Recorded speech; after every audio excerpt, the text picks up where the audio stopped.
Okay. Um, yeah, I think it's time to start now. Welcome to this seminary on religion and astrobiology. My name is Michael Waltemathe.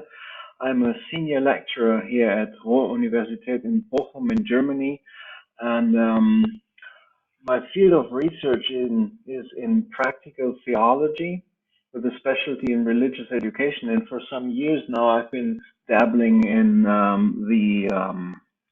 the connections between space exploration and religion, and that has led me to taking a closer look at human space exploration, but also at astrobiology and astrobiology themes and their connection to religion. So I'm going to be talking to you about that today. The title is Religion and Astrobiology, Challenges and Chances for Mutual Interaction. And I'm going to be talking first, oh, hang on, sorry, trying to change slides here. I'm going to be talking first about, give me a second, let me reorganize this. Okay, so first, I'm going to be talking about religion in human space exploration, then about some cultural and religious connections to science, and that's where I'll start dabbling in astrobiological topics, and then I'll conclude by giving a maybe daring outlook on where we could go as people interested in astrobiology. Okay, so on Christmas Eve 1968, when the Apollo 8 crew orbited the moon, so humans orbiting the moon for the first time, the crew of Apollo 8 started reading from the Bible.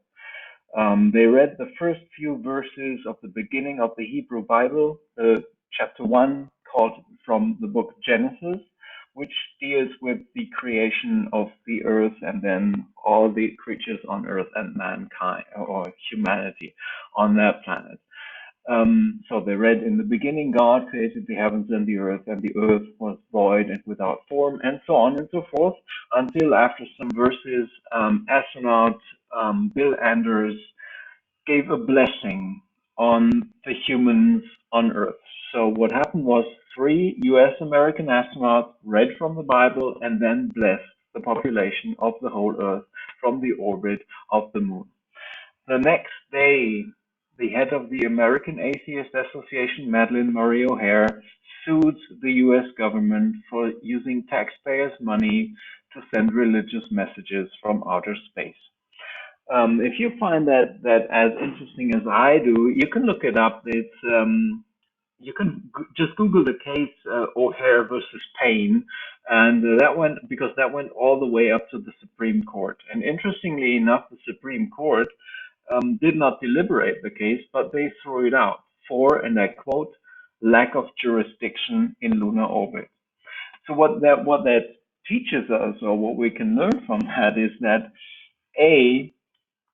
the US Supreme Court has no mandate in outer space, and B, when the first humans left Earth orbit and ventured out into space, they found it important enough to read from their religious texts, but what they also did was, by reading that creation story, they declared what they saw from the outside as creation.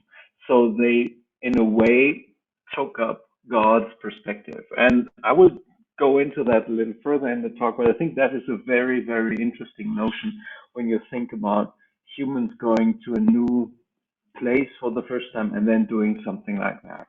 So I'll just give you some more examples from humans in space exploration. That is from Apollo 11. After they had secured the lunar module, Buzz Aldrin and Neil Armstrong asked for a moment of silence and reflections on the things that happened that day. That was because NASA had asked them not to send any religious messages over the open mic. And then they celebrated Holy Communion. So Christian ritual, first thing that humans did on the moon once they made sure they were going to survive and were able to lift off again. Again, religion is what they take with them. Here's an interesting thing, and I'm not going to go into the sending hundreds of Bibles to the moon thingy. If anybody wants to know about that, ask me afterwards. But this is from the Apollo 15 mission, where they left a literal Bible, a book on the lunar lander. It's if you can see my mouse pointer. Can you see my mouse pointer? Can somebody give me feedback on that? Yes, we can see it. Okay, so here's the book. So there's a leather-bound Bible on the moon. And it's actually an interesting thing because for various reasons it would be interesting to scientists as well, not only to religious people. I mean, that thing has been exposed to solar radiation for so long that it would be really cool to take a look at it. What is still there, right? Where has the text degraded so much that you can't read it anymore? Is there still some Earth life that was in that book? I mean, that has been read before. People touched it. Is there still life within that book? So it's an interesting connection between science and religion, if you will. Here's some more examples. A Russian Orthodox priest blessing a launcher at the Baikonur Launch Complex. When that picture was first shown in the news, people debated if that was really a religious ceremony or if that was more a political statement. Having a national church blessing a launcher. And when you look at the things that happened, that are currently happening in Ukraine and how the Russian Orthodox Church reacts to that, maybe there is some merit to saying that it's more a national or a political thing than a religious thing, but I'm just putting that out there. So obviously, again, religion, this space exploration is important enough that religion has to be part of it, and also religion has to show that it can be part of it. Again, Christmas on the International Space Station, 2009. If you look at the background a little more closely, there's a crucifix up here, there's a religious icon there, there's another religious icon up here somewhere. There's a picture of Yuri Gagarin in the background, maybe also a religious icon up there. So Christmas has been celebrated in space, obvious religious connection. The hats show a more secular connection to Christmas, but still in 2009, you can see religious icons in the background. When you look at the Christmas picture from 6 years later, diversity has changed, right? This is all guys, this is one female, but also the religious setting has changed. Now there's no religious icons in the background, it's just stockings and an upside down Christmas tree. So secularization has reached outer space as well.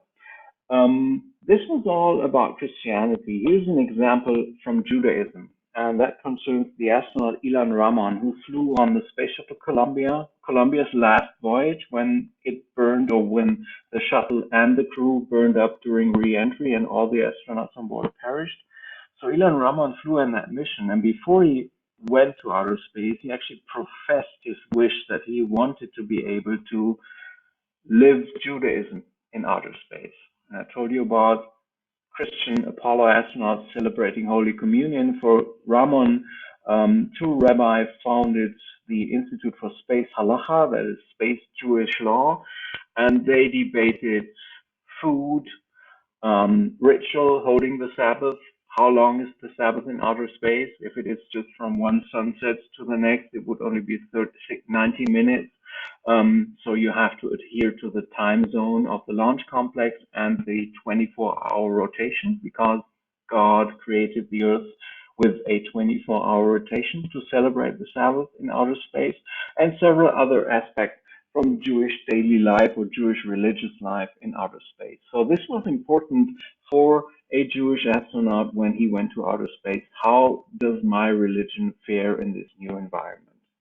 Same thing for a Muslim astronaut from Malaysia, Sheikh Mustafa Shukor. There's actually a DVD out there. You can see that there, a Muslim in space. How do you pray in outer space? What prayer direction do you have to use when you're a Muslim astronaut? When pressed for an answer, the astronaut himself said, Allah wants adoration, not acrobatics. So what you do is you pray in whatever direction with the wish in your heart to pray to Allah and not some other deity.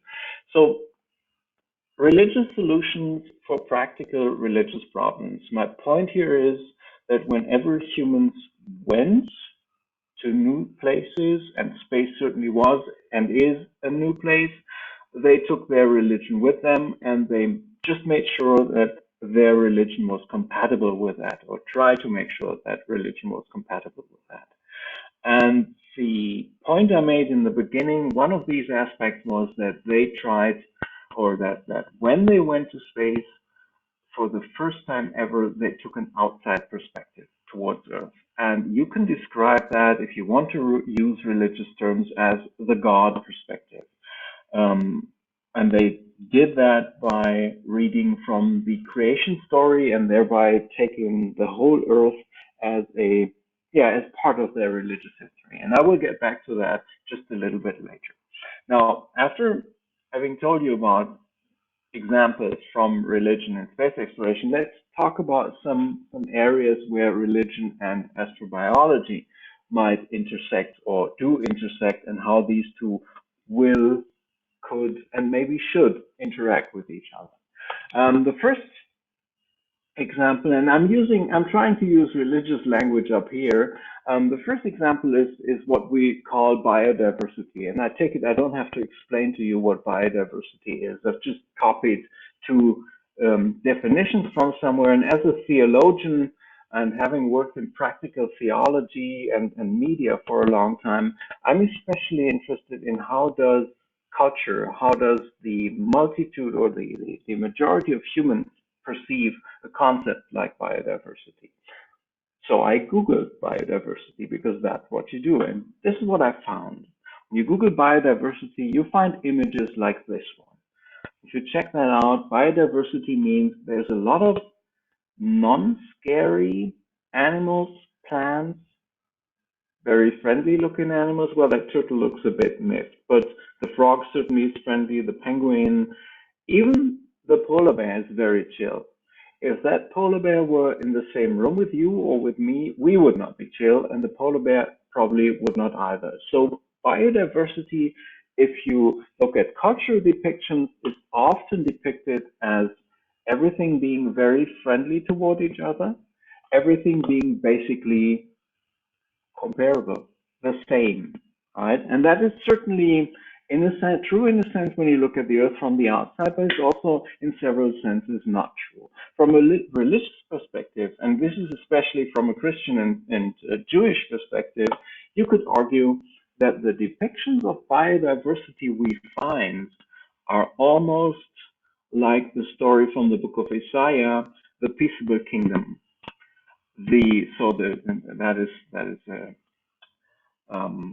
That is a description of what the kingdom of God is going to look like in the afterlife, or when it comes to pass. And that's where the predators and prey live peacefully together. Even the children play with the leopard, and they actually, so that the children stick their hands into the hole where the snake lives. So there is peace among the animals. And that's what biodiversity sort of looks like when you look at it. So there's this obvious relation to religious tradition. By the way, on a side note, in this picture, it's called The Peaceable Kingdom by Edward Hicks. Look at the background. That's where the founding fathers of the United States of America are just ripping off the native Indians. So maybe that is also part of the Peaceable Kingdom, but I will certainly get to that one later a little bit more. I also found, when I looked at ethical framings of biodiversity, I found this. And this also goes back to religious tradition, right? What is on the left side of that image clearly is wrong. How do I know? Because it says so in big red letters. And what is on the right-hand side clearly is right. Also, it says so underneath in friendly green letters, and it was on the internet, so it must be true. We can certainly all agree that the left-hand side, this pyramid, depicts something that we can find in religious tradition as well. I just Actually, this morning I was reading some theological text, and somebody kept quoting from a piece from the New Testament relating back to the story of creation, where it was clearly stated that man, so the human male, was created first, and then the human female was created. This is shown in this image that the male is higher in the top of the pyramid, right? He's at the top of the pyramid. So from religion text, you often can deduce that there's this hierarchy within, let's call it creation, while we're talking about religion. But that is not necessarily true, right? There's certainly counter arguments to that, even religious counter arguments. And so you could argue that maybe this is true. Everything has the same value. Also in religion text, there's this one from my tradition where the snake talks to the woman, so maybe that's a connection there. But if everything has the same value, why would we eat these? And why would we kill all these when taking antibiotics? So while it seems intuitively right that everything has the same value, it is not pragmatically right. And you can ethically frame those with these two concepts. The first one is called biocentrism. That is what was on the right-hand side. All living beings have an inherent and comparable value, and humans are not superior to others. You can have that with all beings having the same value. You can have that with all beings having slightly different values, but certainly humans are not superior to others. And then on the left-hand side, anthropocentrism, or what was there on the left-hand side, the human being is primarily important, and nature is a resource to use for humans. Now, you can certainly interpret the first verses of the Bible, the first one and a half chapter of the Bible that way, that the earth was created for human use. In religion terms, that is called stewardship for creation. So humans were given stewardship for creation, and that has for a long time been interpreted in the anthropocentric version I have on that slide, that nature is a resource for human use. But stewardship has another connotation, that a steward is responsible for the well-being that he or she has been given the task of caring for. So it basically cuts both ways. And that is something that we can that actually rhymed with a lot of people when humans first took the outside view of Earth and described it as creation. And that is depicted in this image, Earthrise, which was also taken during the Apollo 8 mission, and is an interesting connection, you could say, between biocentrism and anthropocentrism. So for the first time ever, the human eye saw the Earth from the outside, from afar, as a whole, and they took a picture of it. And mind you, we had images of this planet from the outside before, taken by robot probes. But the pictures were in black and white. Maybe that was the reason why they didn't have the same effect, but they also were not, this was not seen by the human eye. And once the human eye saw it, took a picture of it, brought it back, it changed the way people looked at the world. Suddenly, they were talking about Spaceship Earth. Stuart Brand, one of the founders of the Whole Earth Catalog and Mother Earth News, described this image as being one of the foremost reasons for him to be interested in the ecological movement. And looking at the Earth as a spaceship is also one of the reasons why I found all those beautiful, positive depictions of biodiversity, because we are all connected in the way that we all live on this spaceship Earth. So you could argue that the relationship humans have to nature and then to possible other natures out there in outer space is best described by this weird connection between anthropocentrism and biocentrism that is represented by the idea of the spaceship Earth, or in religion terms, by stewardship for creation. And space exploration in that regard was an agent for conceptual change. Suddenly, as we were all living on this planet together and humans had seen that, had experienced what Frank White coined the overview effect, and I would argue you could call it God's perspective. Suddenly there was this there was this new awareness that maybe there is a stronger connection. And in ethical terms, you could call that ecocentrism. It is similar to biocentrism, but it adds the value of whole ecosystems, so living and non-living components, and it values biodiversity above individuals of one species or single species. So this is a holistic view. Holistic is actually a pretty bad term, but for lack of a better word, this is a holistic view of the whole ecosystem as one spaceship that harbors all of us, and it sort of solves that problem that we used to have between anthropocentrism and biocentrism in this religious perspective. So again, back to religion terms. Now that we are all part of creation, have seen it from the outside, suddenly humans play a specific role within creation. They are stewards for it, and that makes them responsible. It also gives them certain leeway with acting with creation. For instance, eating cows. And when we get to talking about planetary protection, this perspective might come in handy and might solve some of the problems we could face. Okay, one other thing we could be talking about when we talk about religion and astrobiology is the end of life. Because religion, at least says it can say a lot about the end of things. I'm not so sure, but they have some pretty interesting ideas. And again, going back to the cultural connotations and the aesthetical connotations, I found this image in 2018 of NASA's climate website. And actually, their website at that time claimed that their task was mitigating the effects of climate change. That's an interesting proposition, as if they're saying it's already too late. We can just mitigate the effects. They later changed that wording. You will not find that anymore.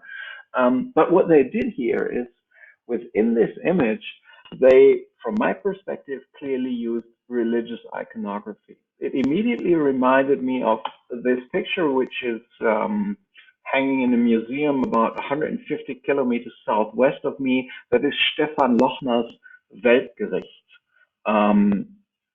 Judgment Day. And you can, so the construction here, that is from the Christian tradition. This is Jesus Christ up here. He's judging the sinners, right? And the sinners are being driven down this path. There's angels here. They are basically fighting the demons. Check that green demon out, fighting the demons for the souls of the deceased. There's the Virgin Mary, and there's John the Baptist praying for humans to be delivered to heaven. Oops, sorry. Heaven is on that side, and that's the city of Babylon burning, and basically a metaphor for hell. So down here is where the sinners go, and here's where the righteous people go. So if you just took that NASA image and turned the colors around or mirrored it, it would be exactly that depiction. There's doom in our future. There's the dream of heaven on the other side, and in between, the light of the Orient, right? The Son of God is judging the people. So by using that iconography, and I'm not sure if that is true for everyone, but it struck me immediately. By using this semi-religious iconography, they are clearly making the point that there is catastrophe in our future. And the question is, which is also has religious connotations, what do we do if catastrophe hits? How do we deal with catastrophe destroying life on our planet? In other words, what happens if this happens? So should the asteroid come and destroy life on Earth forever? And you've all heard that or have seen that meme.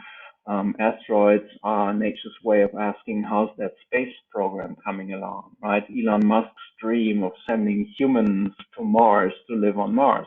My question from the history of religions is, why send humans? Why not send a whole ecosystem, as Noah did in the ark? I mean, it's a rather primitive way of preserving an ecosystem, right? You take two pairs of every creature there is, put them on a boat, wait catastrophe out, and then re-release them to the earth to populate it anew. By the way, interesting tidbit, can you see the two horses coming down the ramp from the ark? Which begs the question, what is that lion eating down there?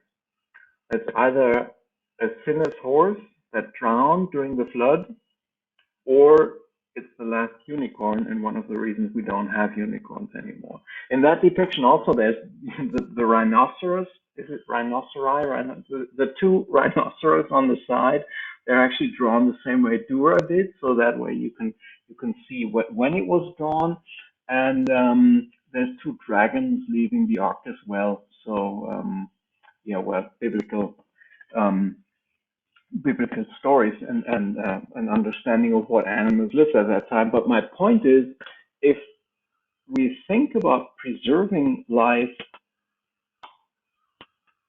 after catastrophe, why just think about sending humans? What does that say about our understanding of biodiversity? And when you look at depictions that, for instance, of Jared O'Neill's ideas, there always was this idea of sending a whole ecosystem into outer space. But interestingly enough, currently we do not do that. But as we go exploring, right, this is a great metaphorical image for exploration, as we go exploring as humans into outer space, if we don't use robots to go out there, we build everything around the human body. We reify anthropocentrism, right? The human is the first and foremost reason for our space exploration. Even if in new concepts, it's all about the human living there. And even in this is rather corny. I don't know why I included this. I find it's an interesting thing because it clearly shows that this is all about supporting humans. There's no animals here. This is just humans living on maybe Mars. They also come in pairs as the animals did on the ark, but all the plants are there to support them. So this is clearly the way we do human space exploration currently is very anthropocentric. And I'm asking myself, is that a bad thing or a good thing, or if that teaches us something? But it certainly has some roots in the religious idea that humans are the crown of creation. And one of the reasons why we have anthropocentric space exploration is because nobody wants a fire on the space program. There was oh, hang on. Yeah, we'll just go on. So everything we build is built around humans, and we try to keep most of biodiversity out of space exploration and build little palaces, you could say, for humans to experience Earth from the outside. I'm not trying to paint this too negatively. I'm just trying to state the way we do it and consider the problems, because as we try to do it, we do not succeed. This is a panel on the International Space Station where mold is growing. So while we are trying to limit biodiversity to just humans, we still don't really manage, right? And mold is growing, or even worse, while we try to restrict biodiversity within clean rooms at the European Space Agency and at NASA, certain new life forms develop. So we actually observed, this is Tersicoccus phoenicis, a clean room bacterium that was first observed almost simultaneously at clean rooms at NASA and the European Space Agency, and it is resistant to what they then used as cleaning agents for spacecraft. So by trying to reduce biodiversity, we are actually helping certain parts of biodiversity find new niches within those clean spaces that we try to create. And from, again, back to the religion point of view, if we understand anthropocentrism, or the special place humans have in creation, in a religious way, we need to ask ourselves, what does that say for our way of stewardship, or of stewardship of creation? And so there's two more examples, and then I'll come to my conclusion. Bear with me for a couple of more minutes. One other example is planetary protection. What happens if we send Earth life out into the universe, right? So the current rule for forward contamination, that is contaminating something off Earth within the solar system, is that we have to limit to 1 in 10,000 the probability that a single viable Earth cell is introduced into a potential habitat. And of course, you can make arguments for and against that. You can make ethical arguments for and against that. I would argue that, or I will argue after the next slide. The first question you need to ask when you read that rule is, why 10 to the minus 4? Why something that is in this context of probabilities here, something that is between the lifetime chance of death from an aircraft accident and the yearly chance of death from assault with a gun? Why not something that is closer to the chance of admission to RuPaul's Drag Race in 2017, or closer to winning a 6-number lottery from a pool of 49 numbers? So why do you give a number that is like that? Would it not be better to not use statistical measures to think about planetary protection regulations, but rather ethical or even religious arguments? And from a religion point of view, you could certainly argue that if we do not, or if we are certain that, or if we are at the top of creation and creation extends outside of Earth's influence, right, to other celestial bodies in the solar system or even farther out, then being head of creation might mean, or being steward of creation might mean wanting to send life out into space, right, in establishing biodiversity on other celestial bodies. Of course, then the counter argument is protecting indigenous life on other bodies. But I mean, apart from just wanting to go there ourselves, maybe as a steward, it would be nicer to send someone else. These guys, for instance, right? You could argue we could send some hardy creatures. Maybe they are too far evolved. Maybe we would need something more basic, and establish what was established through creation on our planet, right? Stewardship as a means of co-creating biospheres on other celestial bodies. I was once asked by a TSA agent at a US airport what I was doing for a living and why I was in the US, and I was given a talk on religion and space exploration. I told that person about sending tardigrades to Alpha Centauri, and the person immediately asked me, but what if they come back and kill us all? That's why I included this image. I think that's a great picture, because that is one of the risks that you do take when you establish life somewhere else. It might come back and bite you in the ass, but it also might go there and bite other creatures in the ass, like, for instance, cane toads did in Australia when they first introduced it. So having a predatory species introduced into other ecosystems certainly is not a good way of stewardship of creation. But my point here would be that from a religious point of view, it is not necessarily a bad thing to send someone else instead of yourself to establish life somewhere. Okay, last example, and this is the fun thing. A colleague of mine, Gabriel Funes, who used to be the director of the Vatican Observatory, was asked, can there be life on other planets? Life on other planets in the universe, not in our solar system. We know enough about that, or even, and this question, of course, was about intelligent life. And that has always been a problem for religion. During Reformation times in Christianity in the 15th century, John Calvin was pretty sure that there was not life on other planets because Jesus died for our sins and not for somebody else. A good friend of mine, Christian Weidemann, who is a philosopher of religion, wrote a very conclusive argument that if we ever find extraterrestrial intelligent life, Christianity will have to drop some of its dogmatic decisions from the past. You can find the paper, just Google it. It's got the fabulous title, Did Jesus Die for Klingons Too? But to take that question seriously, Gabriel Fornes argues differently from Christian Weidemann. He argues the opposite. He says, just as there is a multiplicity of creatures on Earth, there can be other beings, even intelligent beings, created by God. And his argument is, as humans, as part of creation, who are we to put limits to God's creative freedom? And oh, I didn't say that. Full disclosure, I'm a Protestant Christian. He's a Catholic Christian. There's this little bit of debate between those two groups. I'm all aboard with what he just said in the first 2 points, right? And then he goes on to argue humanity may be the lost sheep of the universe, referring to what Christians call original sin.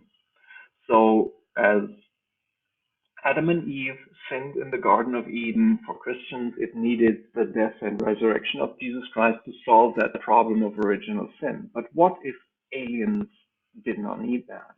What if there is, and he says there could be, what if there is a race of people who remained in friendship with their creator? So people who did not fall, people, extraterrestrial beings who did not sin and who are still in that state of paradise. What would happen then?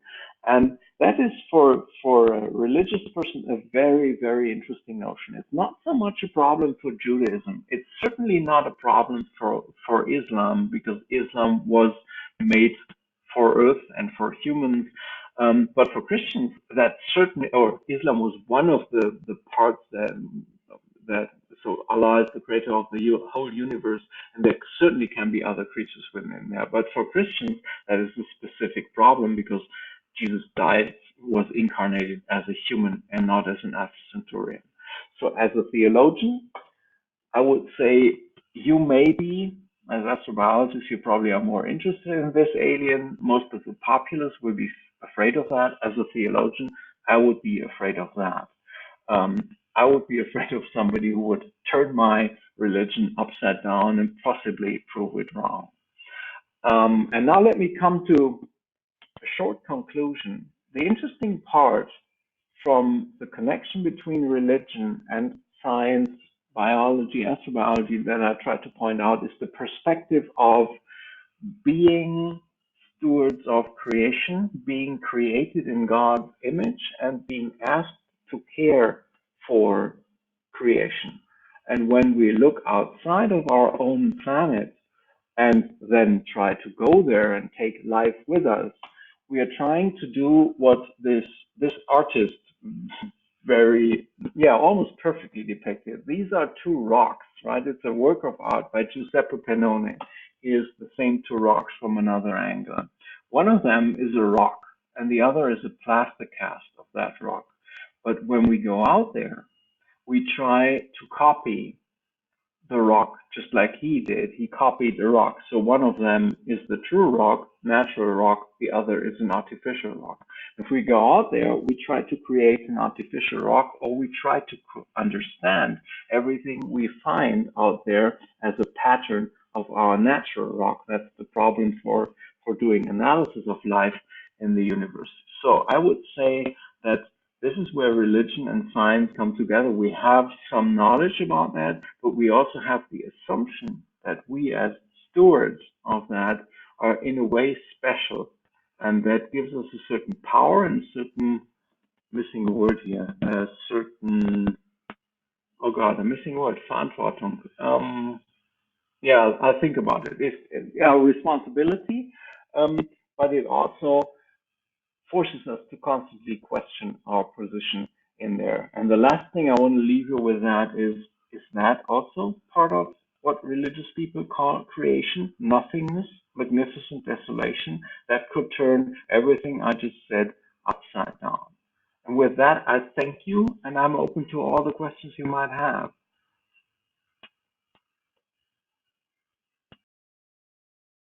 Yes, I mean, maybe you have said them. Maybe I will ask a question. Maybe you have to say, have said them that that already. But it seems to me as a general pattern that more polytheist religions have less problems with with the idea of intelligent life outside Earth than the monotheist religions. Is this a consistent pattern, or can one say that so simply? I mean, we all know that for the ancient Greeks, it was completely clear that also other celestial bodies are inhabited. Why shouldn't they?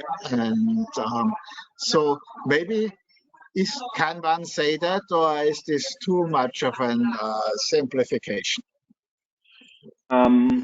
So I think it's not so much polytheism versus monotheism, but more so for Christianity. This is obviously a big problem because we have the Son of God incarnated, right? That makes us very, very special. Even, I mean, look at the history of Christianity. That makes us special among all the religions, which basically includes a lot of wars and things like that. So I would say that for ancient Greeks, even for Immanuel Kant and others, it was perfectly clear that other celestial bodies would be inhabited, right, and that God would have created life on other bodies. It was a problem for certain areas, for certain eras within Christianity. I think as a monotheistic religion, Judaism and Islam, they have no problems with extraterrestrial life. I think it's more a problem of having God incarnate as a human that really makes it problematic for other life that is as valuable as you are. Well, in Islamic tradition, I think that is actually said that Muhammad is the seal of the prophet. So there will be no prophet after Muhammad. So in that case, I think if they would have their own prophet, he or she would have probably have to come before Muhammad, because otherwise, I mean, it would not really make any sense. So that the way allows the conclusion that either God favors somewhat extraterrestrial life to send the prophet to them earlier, or there is actually another time scale for different inhabited celestial bodies. So I certainly, as a Christian theologian, I certainly can't speak for Islam, right? But the way it was explained to me and the way I understood it is that, so Muhammad was the last prophet on earth, right? Because he was in a line of prophets on earth. He was the last. Islam is sort of the end point of religion on earth. But on other planets, there may be other solutions. The way Islam is on Earth is a last solution for Earth and not for other planets.